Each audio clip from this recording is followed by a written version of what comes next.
kabajamtootaa fi hordoftoota Gadaa Digital Media bakka jirtanitti nageenyi keenya isin dhaqqabu isiniin jedha. Guyyaa har'aa oduu fi odeeffannoo miidiyaalee idil addunyaa irraa walitti funaannee isiniif finnee jirra. Kallatti mangara oduutti isin dabarsina. Namoonni chaanaalii kana subscribe godhaa isin jedha. Namoonni viidiyoon kun ammoo hiriyoota keenyan fayyada jettanis hiriyoota keessanii share yookiin qooduudhaan fayyadamaa taasisuu dandeessu isin jedha. Kallatti mangara oduu fi odeeffannoo miidiyaa irraa dhageenyetti isin dabarsina jechuudha. Odeeffannoo dinqisiisoo isinii dhiyeessaa jirrutti hedduun keessan gammachuu akka qabdan nuuf ibsaa jirtu.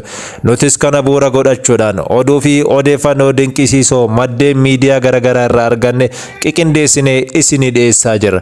Guyyaa har'aatis kanuma bu'uura godhachuudhaan oduu dinqisiisoo tokko kaaba Naajeeriyaa imallee magaalaa Kaanoo keessaa oduu ajaa'ibaa tokko argannee isinii dhiyaannee jirra. Hanga xumura sagantaa kanatti nu hordofaa affeerraa keenya. Kaaba Naajeeriyaa magaalaa Kaanoo keessatti kormaan lukkuu yakkaan himatamee mana murtiitiif dhiyaachuun oduu dinqisiisoo bara kanaatiin sadarkaa kan argate ture. Namni Maalaam Yuusuf jedhamu abbaa kormaa lukkuu kanaati. Ayyaana jimaata qulqulluu yookiin Hoolii Firaadee yeroo kabajatus qalmaaf kan filannoo taasisu kormaa lukkuu ture.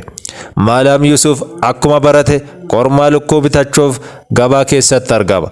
Achiif as jedhee lukkuu kormaa tokkos kan bifti isaas bareedu tokko argatee gara manaa qajeele. Maalaam Yuusufis akkuma kormaa kana bitatee mana keessatti hidhee hanga guyyaan qalmaa sun gahu soorata yookiin nyaata kennuuf eegale.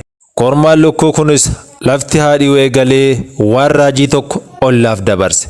Iyya sagalee walirraa hin cinneen ollaa hirriba dhoowwuudhaan ollaa halkaniin bahee walitti hursuu eegale. Taatee kanatti kan gammachuu hin qabne hawaasni ollaa halkan erga jeeqamaa tureetii barii subii wal yaamuun falli akka kennamuuf waliin maratan. Marii isaanii kanaanis murtee tokko murteessan. Lukkichi mana murtiitti himatamuudhaan yakkamaa taasisuu ture. Maalaam Yuusufis haalaa fi yaada ollaan lukkuu isaa irratti marataa ture kana quba hin qabu ture. Hawaasni ollaas himannaa isaanii barreeffamaan taasisuun kallattiin gara mana murtiitti miilaan qajeelan. Abbaan murtiis yaada himattoota kana barreeffamaan erga fudhateetii ragaa kana irratti qulqulleeffachuudhaaf qorannoo eegale. Abbaan murtiis yaada himattoota kana barreeffamaan erga fudhateetii qorannoo isaa eegale. Qorannoo isaa kana taasisuudhaan lukkichi dhaddacha akka dhaabbatuuf erga murteesseetii Maalaam Yuusuf akka lukkicha mana murtiitiif dhiyeessu ergaa dabarse. Abbaan murtii ragaa bitaaf mirgaa ilaaluun lukkichi himatamaan irra baname kun yakkamaa ta'uu mirkaneesse. Erga yakkamaa ta'uu mirkaneessee murtee armaan gadii kana keeyyata bu'uura godhachuudhaanis dabarse.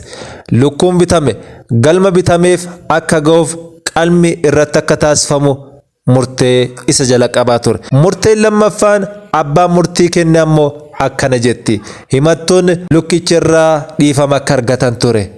Lukkicha ammoo akkamiin osoo hin dubbanne dhiifama gaafatan gaafii namoota hedduu ija keessa wallaalchise ture. Haa ta'u malee Maalaam Yuusuf abbaa lukkuu kanaattu dhiifama bakka lukkuu bu'ee akka gaafatamuuf itti himame. Maalaam Yuusufis dhaddacha hordofaa erga tureetii murtee abbaan murtee dabarse kana sirrii ta'uu fudhachuudhaan yaadicha mana murtii kana keessummeessuudhaaf himannaa irratti banameef dhiifama gaafatee galmeen himannaa isaaniis cufame jedha. Oduun raajii yookiin oduun dinqisiisoo bara kana kaaba Naajeeriyaa magaalaa Kaanoo keessatti argame tokko.